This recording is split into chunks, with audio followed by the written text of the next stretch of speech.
This is Inside Indiana Business Radio on Demand for the morning of October 11th, 2022. I'm Wes Mills. As the automotive industry focuses on the transition to electric vehicles, a coalition of Indiana-based farm companies still sees value in internal combustion engines burning biofuels, but with a technological twist.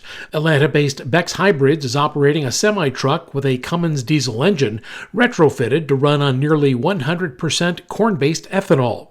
Bex Director of Innovation Brad Fruth says the electrification technology for big equipment is not ready. We see some industries racing towards a desire to electrify. We know that that's just not possible now with large engines. So we think that this fills that gap and allows people to be able to do some, you could call it climate smart goals, but yet do it with a fuel source that's being fueled by farmers. Beck is working with Illinois-based Clear Flame Engine Technologies on the pilot program. The seed company is operating the truck throughout central Indiana and accumulating miles in a range of operating conditions to examine the effectiveness of the engine technology. Indianapolis-based Corteva Agriscience is making the first round of payments to farmers who produced credits as part of the company's Carbon Initiative pilot. The company says the payments are a significant milestone in the push to validate carbon markets in the agriculture sector and incentivize farmers to reduce emissions. The pilot first launched to corn and soybean farmers in Illinois, Indiana, and Iowa last year. The third largest railroad union in the U.S. rejected a deal with employers Monday, renewing the possibility of a strike that could cripple the economy. Both sides say they will return to the bargaining table before that happens. Over half of track maintenance workers, represented by the Brotherhood of Maintenance of Way, voted down the 5-year contract despite 24% raises and $5,000 bonuses. 4 other unions have already approved the deal, but all 12 unions representing rail workers must approve it to avoid a strike. From the number one source for Indiana business news, this is Inside Indiana Business, Radio on Demand. Mark your calendar for IBJ's Women of Influence event on October 27th.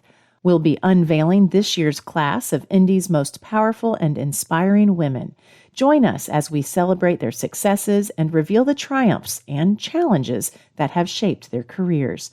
RSVP by October 20th at ibj.com/events. Whether it's a new hire or a noteworthy promotion, IIB's Big Wigs and New Gigs serves as a platform to promote your team. Our revamped offering includes being featured on both the newly redesigned newsletter and at InsideIndianaBusiness.com. Subscribers to the Business News subscription save $10 off every listing. Plus, you can save $100 by bundling your submission to IIB with the Indianapolis Business Journal or the Indiana Lawyer. More at InsideIndianaBusiness.com.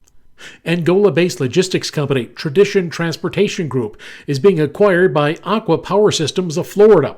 Aqua says it will acquire all outstanding shares as well as relevant subsidiaries and assets of Tradition Transportation. Tradition provides a variety of logistics and transportation services throughout North America. Financial terms of the deal were not disclosed. A subsidiary of New Jersey-based Capacity has cut the ribbon on its 260,000 square foot fulfillment hub in Whitestown. The company provides third-party logistics services for a variety of industries. Capacity says the facility will employ 250 workers when fully operational by the second or third quarter of 2023. Once fully staffed, the company expects to be filling 30,000 e-commerce orders and 20 to 25 large business-to-business orders daily. Indianapolis-based nonprofit NeuroHope has received a $1 million grant from the OrthoIndy Foundation to support its programs for people recovering from neurologic injuries. NeuroHope says the funding will allow it to expand its nonprofit rehabilitation and wellness center and offer services for spinal cord injury, brain injury, and stroke. As part of the expansion, NeuroHope says it's hiring additional staff and growing its operating space. I'm Wes Mills, Inside Indiana Business, Radio on Demand.